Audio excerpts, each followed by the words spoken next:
It's the end of the world! Again! And again. And again. Is it worth watching? Find out on this week's Indy Christian review.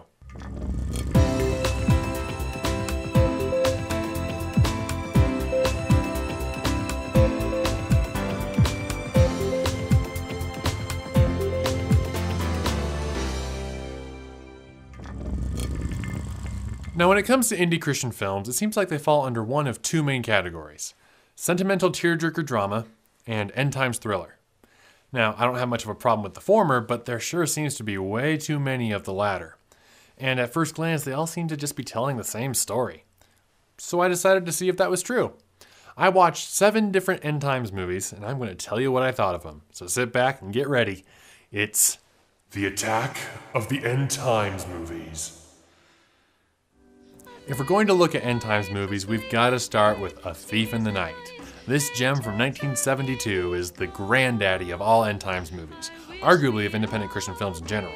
This movie was huge in the church market and reportedly scared a lot of people into accepting Christ. But what scares me about this movie is the fact that it is hands down the worst movie ever.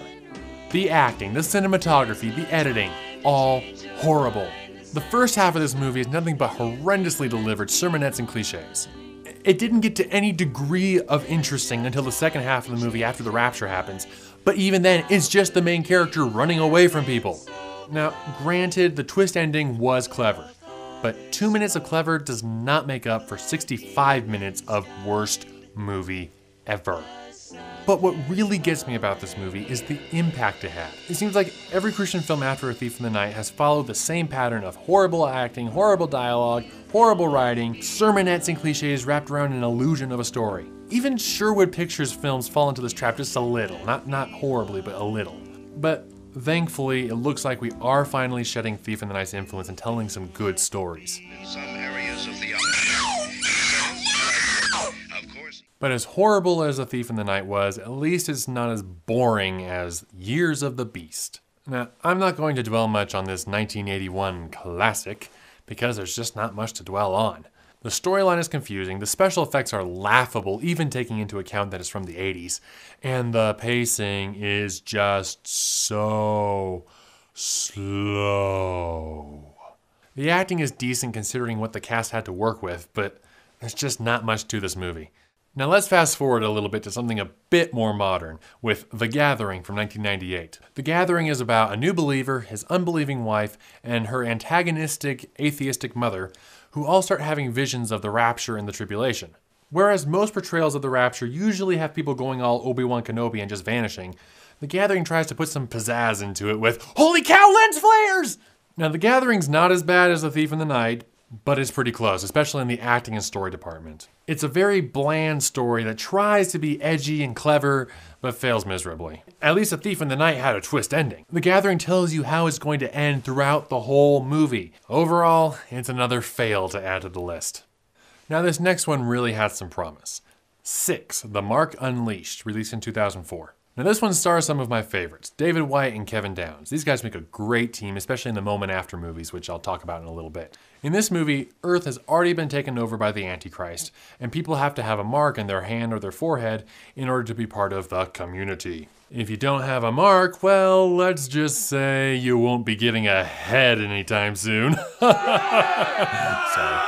Now there's a couple storylines. One follows David White and a red-haired Kevin Downes as 2 markless carjackers who get arrested and thrown in jail. Now the other follows a markless ex-cop who's also been arrested, but he's been tasked with infiltrating a group of Christians and assassinating their leader.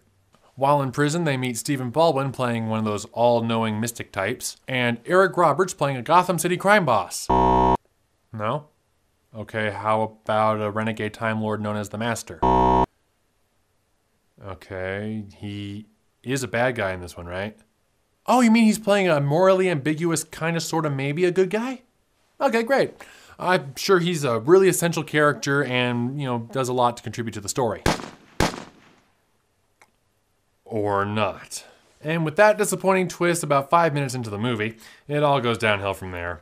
The movie's about half an hour too long, and the middle is nothing but the writers playing, how many ways can we share the gospel but not advance the story?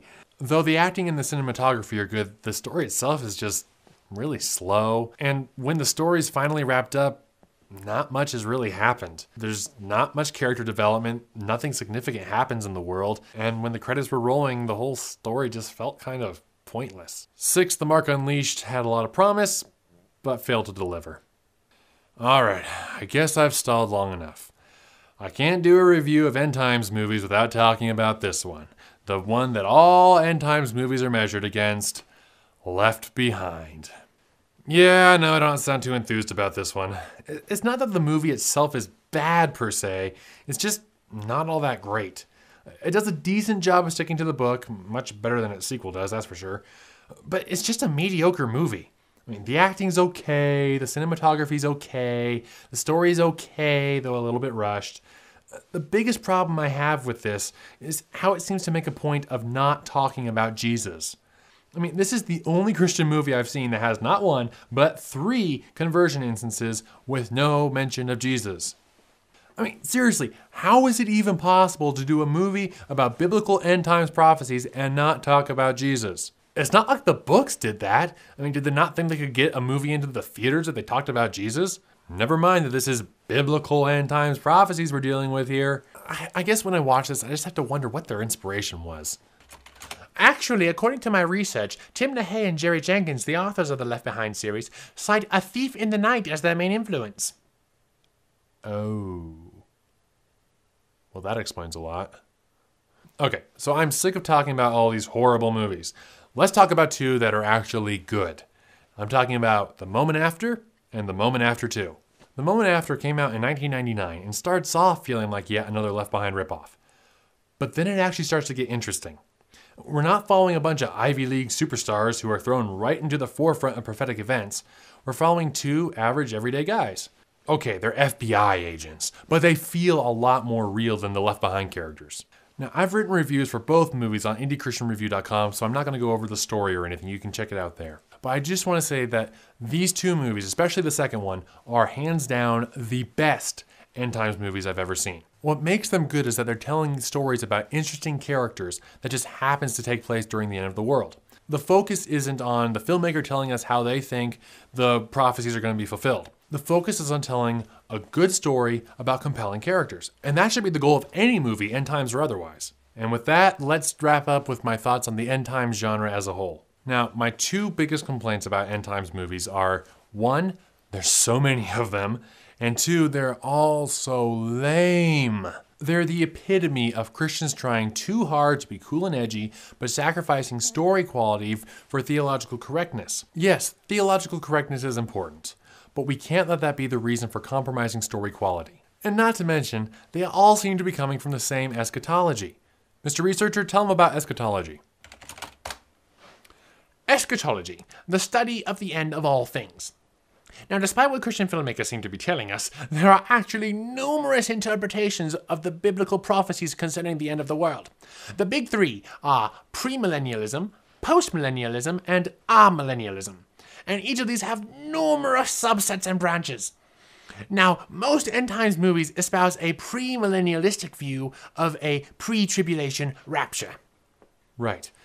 Now see, maybe if there was more theological variety in these end times movies, it might help reduce the same old factor.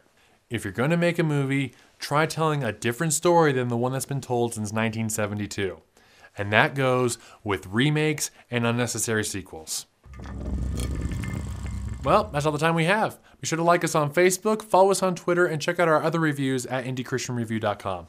I'm Zack Lawrence. Thank you for watching. May God bless you. May God bless independent Christian films. And please stop making end times movies.